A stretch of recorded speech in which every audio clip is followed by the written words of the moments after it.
استعانہ فرمائیں. بھائی کی خطاب کو ایک ہی سطر میں بند کرنے لگا ہوں. مالک آپ کو سلامت رکھے. جس کی زلیخا عاشق ہو, جس کی زلیخا عاشق ہو اسے یوسف کہتے ہیں, جس کا اللہ عاشق ہو اسے محمد کہتے ہیں. مالک استعانہ فرمائیں. اللہ نے کچھ اس طرح سے دنیا میں اتارے ہیں محمد, ہر دور میں ہر شخص کو پیارے ہیں محمد. اکثر درے بطول پہ جبریل آ کر پریشان ہو گیا, میں پیغام کس کو دوں, یہ تو سارے ہیں محمد. مل گئے اے علی. جی مالک استعانہ فرمائیں. جشنی پاک کا صدقہ, سلطانی کربلا کا صدقہ, جہاں جہاں مومنین بیمار ہیں, چاہے کوئی اور بیماری ہے یا آشوبی چشم ہے, مالک نے صحتی کا معائنہ عطا فرمائے. بزرگ ہیں آشوبی چشم ہے, مالک نے صحت و سلام عطا فرمائے. بابا سر علی شاہ مالک صحت و سلام عطا فرمائے. سزا سلامت رہیں, سزا سکھی رہیں. اللہ پر واجب ہے کہ وہ وقت کی قدر کرے, داموں نے وقت میں مجھے نہیں ہے. تشریف لاتے ہیں خطیب ولایت محترم المقام اخی معظم انتہائی عزتمآب عالی مقدر جناب سید مجتبیٰ الحسن گبار وادی شمس کا بڑا بہترین نام, سناخانی پنجتن جناب برادر عبدالعزیز اور روزنامہ خبریں کی کالا نگار بھی ہیں. کلام کی دنیا کا بڑا بہترین نام ہے, وہ بھی تشریف فرما ہے. سدا سلامت رہیں. ان کے فرمات خطیب آل محمد جناب برادر حضرت فرمہدی خطاب فرمائیں گے اور وقفہ یوم نماز ہوگا. وقفہ یوم نماز کی فرمات سلسلہ جاری ساری رہے گا.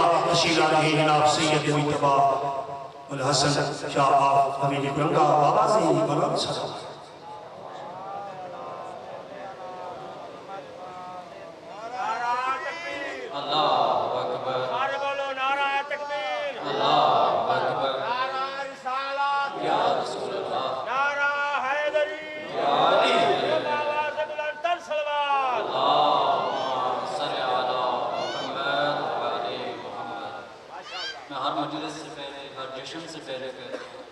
پھول بکھرے ہوئے اچھے نہیں لگتے, گلدستے کی حالت میں بہت اچھا لگتا ہے. سلوات پڑھے اور تھوڑا تھوڑا آگیا.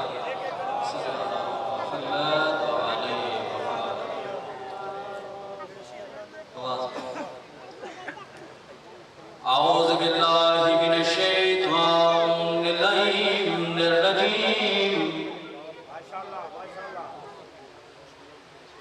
بسم اللہ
انت زغنی رزقان واسعان حلالان طیبان برحمتک یا حرام الراحمین صلوات.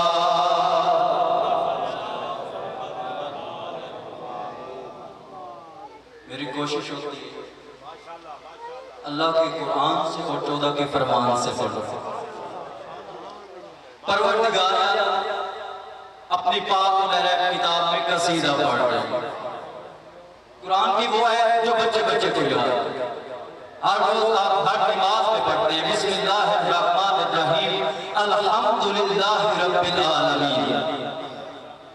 آپ کو پتہ ہے نا قرآن پاک کتاب ہے، محرم کتاب ہے، اس میں کوئی شک شبے کی گنجائش نہیں ہے، بلکہ جو قرآن پر شک کرتا ہے وہ کافر ہو جاتا ہے. اب دیکھوں گا پہلا جملہ دے کر پہلے بندے سے دے کر آخری بندے تک دیکھتا ہوں کون سی زبان چپ رہے گی. بھائی جو قرآن پر شک کرے وہ کافر، اور جو آپ کے قرآن پر کرے نہیں. ابھی آپ کے مزاق بولے یا آپ کا نعرہ سن کر جملے کو بڑھانے لگا. بھائی قرآن پراٹھا ہے تو علی وارث ہے، قرآن علم ہے تو علی عالم ہے، قرآن ہدایت ہے تو علی ہادی ہے. اب دیکھتا ہوں چلانے مدینہ کا دمدمہ کیسے چپ رہتا ہے. بھائی اس کا مطلب ہے جو قرآن سے پھر جائے وہ بھی لعنتی، جو علی کی ولایت سے پھر جائے وہ بھی لعنتی.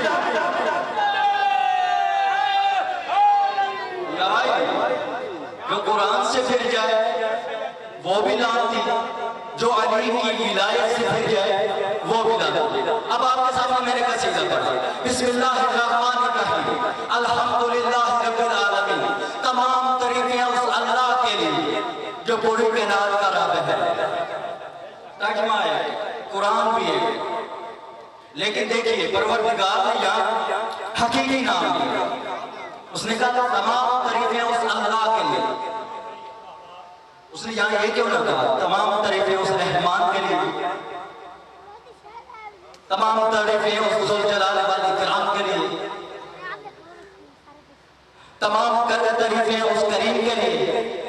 بھائی پروردگار نے آپ کو بتا دیا جس میں یہ تمام صفات اکٹھی ہو گئی اسے اللہ کہتے ہیں. اب اس نے چاہا کہ میں پہچانا جاؤں تو اس نے محمد کو خلق کیا. چلے جائیں گے طریقے پڑھیے. محمد کا مطلب ہے جس کی زیادہ تعریف کی جائے. اللہ کا ایک صفاتی نام ہے جسے کہتے ہیں محمود. محمود کا مطلب ہے جس کی تعریف کی جائے. یہاں فتویٰ لا سکتا ہے میرے پر ادنا طالب علم نہیں کیا تو اللہ کے لیے کہہ رہے ہیں محمود جس کی تعریف کی جائے. محمد کے لیے کہہ رہے ہیں کہ جس کی زیادہ تعریف کی جائے. بھائی یہاں فتویٰ لگ جائے گا نا. بھائی میرے سے نہ پوچھو، قرآن نے بتا دیا ہے. بھائی جس کی پوری کائنات تعریف کرے اسے محمود کہتے ہیں. محمود جس کی عظمت دیکھ کر قرآن میں قصیدے پڑھے اسے محمد مصطفیٰ کہتے ہیں. اور محمد مصطفیٰ جس کی عظمت دیکھ کر میدان قدیر میں نانتن کو مولا کا السلام علیکم کو ابھی جا رہے یا مرحبا یا بھائی قرآن کی آیت جانا رکھو. قرآن نے آگے قصیدہ پڑھا. میرے سے پہلے دو بیان کر رہے تھے یوسف کا حسن اور محمد کا حسن. قرآن نے بھی بیان کیا. میں نے پہلے کہا جو قصیدہ پڑھوں گا اللہ کے قرآن سے پڑھوں گا. بھائی دیکھیے قرآن نے آگے کہا اہدنا الصراط المستقیم. ایت ایک ترجمے مختلف ہیں. کچھ کہتے ہیں اہدنا الصراط المستقیم اے پروردگار مجھے سیدھی راہ پر چلا. کچھ کہتے ہیں اہدنا الصراط المستقیم اے پروردگار مجھے سیدھی راہ دکھا.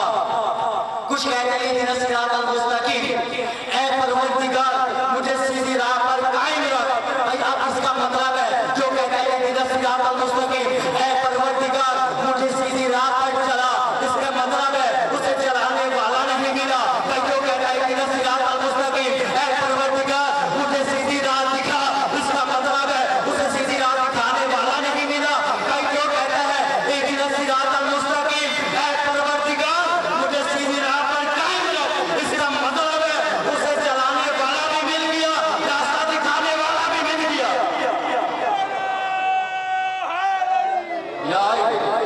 جو کہتا ہے اہدنا الصراط المستقیم اے پروردگار مجھے سیدھی راہ پر قائم رکھ، اس کا مطلب ہے اسے چلانے والا بھی مل گیا، راستہ دکھانے والا بھی مل گیا. کیونکہ ہم استطاعت نہیں رکھتے تھے. یہ 14 ہمارے درمیان آئے.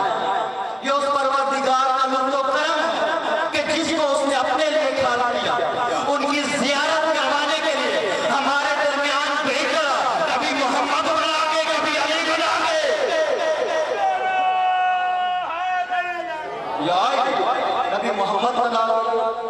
کبھی علی بنا ہم استطاعت نہیں رکھتے دیکھتے ہیں نا یہ سورج نکلتا ہے چلے جائیے سہس آپ کے سامنے پڑھیے سہس کہتے ہیں سب سے پہلے سورج نکلتا ہے اور سورج کی 8 منٹ بعد شعائیں زمین پر پہنچے تھے جب تک شعائیں زمین سے نہ ٹکرائیں ہمیں نہیں پتہ لگتا سورج نکلا ہے بھائی اسی طرح پروردگار عالم پردہ کعبہ میں موجود تھے جب تک یہ 14 شعائیں نہیں آئی وہ ظاہر نہ ہو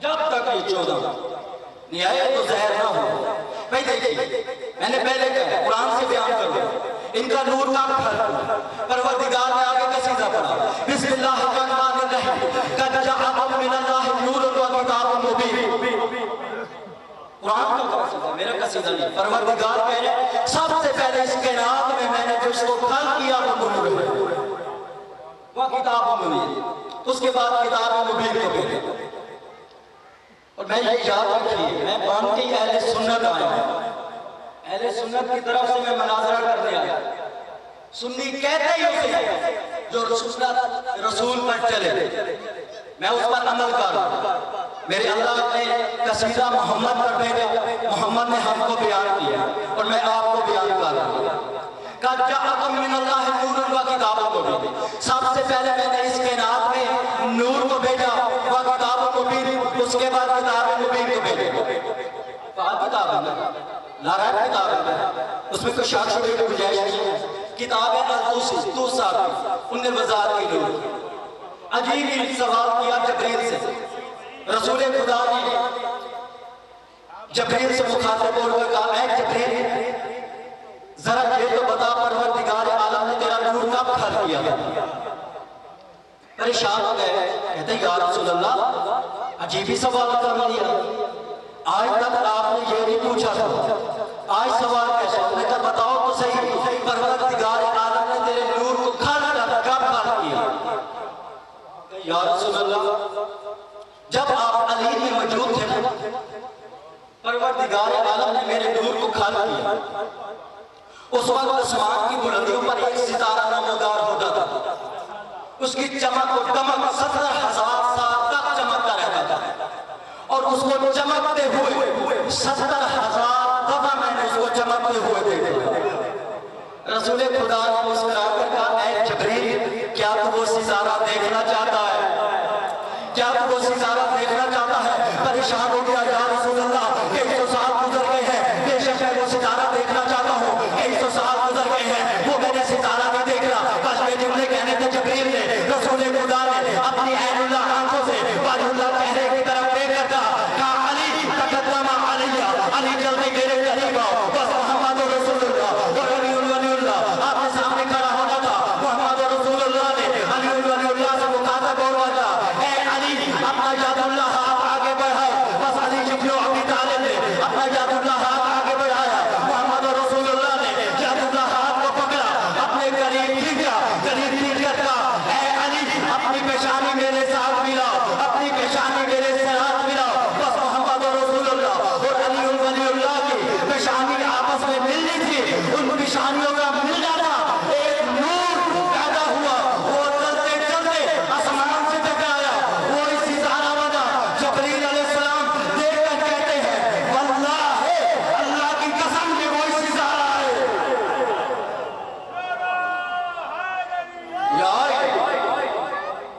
مجھے ٹائم دیا گیا اس سے پہلے مجھے تانگ نہ کیا جو موضوع لے کر آیا اس کا میں نے اس کو لوگوں تک پہنچانا بھائی کو سمجھا کہیں گے کہ میں بھی اتر جاؤں بھائی دیکھیے قرآن کی آیت کیا ہے آج دوسری کام دوسری صاحب نے وضاحت کی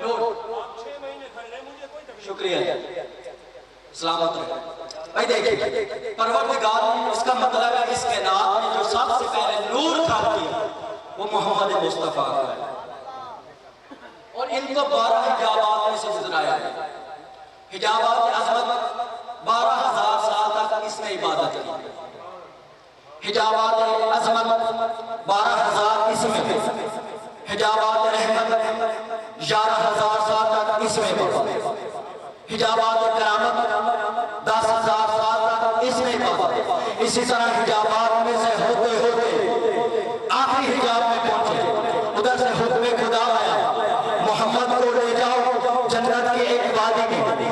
علم سے بھرا ایک دریا ہے، اس میں سے گزرایا جائے۔ آؤ بتاتا ہوں یوسف کا کیا حسن ہے اور ہمارے محمد کا کیا حسن ہے۔ بھائی دیکھنا انشاءاللہ آپ کو میعاد ہو جائے گی۔ بس اس سمندر سے گزرانا تھا، اس کنارے سے دوسرے کنارے پر جیسے نکلے محمد مصطفیٰ کی نشانی پر پسینہ آیا، محمد مصطفیٰ نے اس پسینے کو لے کر زمین پر پھینکا۔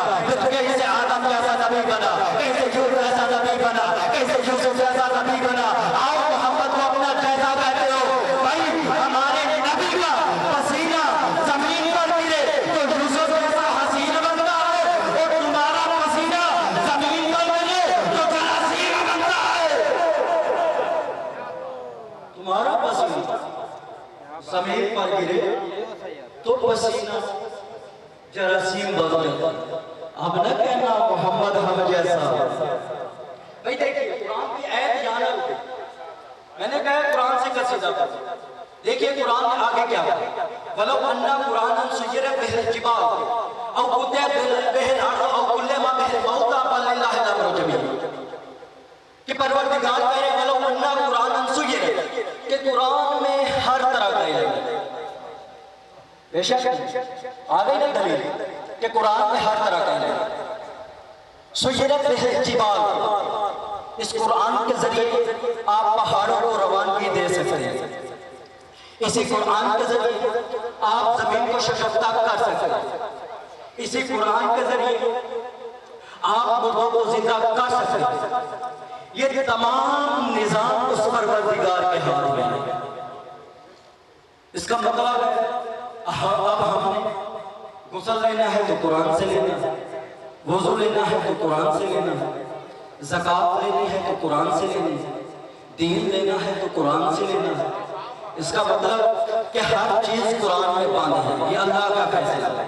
مولا علی کے پاس ایک بندہ عجیب ہی سوال کیا، کہتا ہے مولا کیا قرآن میں ہر طرح کا علم ہے؟ نے کہا بے شک قرآن پاک کتاب ہے، لائق کتاب ہے، اس میں کوئی شک شبے کی گنجائش نہیں ہے، بلکہ جو قرآن پر شک کرتا ہے وہ کافر ہو جاتا ہے۔ نے کہا اچھا مولا اس کے نام میں ٹوٹل انبیاء کتنے ہیں؟ نے مسکرا کر کہا 1,34,000 انبیاء ہیں۔ انہوں نے کہا اچھا قرآن میں تو 25-26 کا ذکر ہوا۔ مولا کو پتہ لگ گیا قرآن کو جھٹلانا چاہتا ہے۔ مولا نے مسکرا کر اس کی طرف دیکھا، سینے پہ ہاتھ مار کر کہا اب تیرے سوال کا جواب علی ہی دے گا۔ کہا جا کوفے پہ بیٹھ، ایک نیم کا پودا ہے، اس کے اوپر اس کا پھل کا نام ہے نہ بولے، جا اس کو توڑو۔ بندہ پریشان ہو گیا، پریشانی کی حالت میں کہتا ہے مولا آپ سے میں نے سوال کیا، آپ جواب دینے کی بجائے کہہ رہے ہیں جاؤ اس پھل کو توڑو۔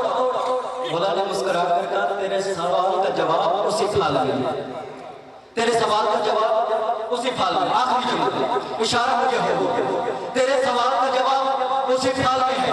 بندہ پریشان ہو گیا، بھاگتا ہوا گیا، نیم کے پودے پر چڑھا، نگولی کو توڑا، بھاگتا ہوا پسینے میں ڈوبا ہوا، سانس سے اٹھے ہوئے، کہتا مولا دکھائیے اس میں میرے سوال کا جواب کہاں ہے؟ مولا نے کہا اس طرح کا، اس کا بیج اپنی ہتھیلی پہ رکھا، اس نے ہتھیلی پہ رکھا، مولا نے اس کو بیج نکالا، اس نے بیج کو نکالا، مولا نے کہا اس کو زمین کے حوالے کر، اس کو زمین کے حوالے کیا، مولا نے اس سے مخاطب کو بولا اب بتا اس میں سے کیا نکلے گا؟ اس نے کہا مولا بیج ہے، جڑیں نکلے گی، تنے نکلے گی، شاخیں نکلے گی، درخت بن جائے گا۔ مولا نے کہا اچھا اس طرح کر، اس بیج کو اوپر اٹھا، اس نے بیج کو اوپر اٹھایا، مولا نے کہا ہتھیلی پہ رکھ، اس نے ہتھیلی پہ رکھا، مولا نے کہا اب مجھے بتا اس میں جڑیں کہاں ہے، اس میں تنے کہاں ہے، اس میں شاخیں کہاں ہے؟ بندہ پریشان ہو گیا، پریشانی کی حالت میں کہتا ہے مولا جب تک اس بیج کو زمین کے حوالے نہ کرو جڑیں تنے شاخیں کچھ نہیں نکل سکتی۔ مولا نے مسکرا کر کہا اے شخص تو نے سوال کا جواب خود ہی دے دیا، جیسے اس بیج کو زمین کے حوالے نہ کرے جڑیں تنے شاخیں کچھ نہیں نکل سکتی، اسی طرح قرآن بارے سے قرآن کے پاس آئے تو کیسے وضاحت کر سکتا نہیں؟ کون ہے؟ کتاب ہے بہار والا، آخری جملہ ریلیٹڈ ہے، میں نے پہلے کہا سارا علم آپ کو قرآن ملے گا۔ کتاب بہار والا مجلسی صاحب، کتاب مقدسہ مولوی اسماعیل صاحب، یہ وہ مولوی ہیں جن کو بی بی کے حق نشی آتا ہے۔ کتاب انوار مدنیہ حسین بخش پیارا صاحب، ان چند جملوں سے میں نے جملے لیے۔ نہیں کون علی؟ آخری جملہ کون علی؟ جو عین اللہ بھی ہے، جو لسان اللہ بھی ہے، جو یاد اللہ بھی ہے، علی وہ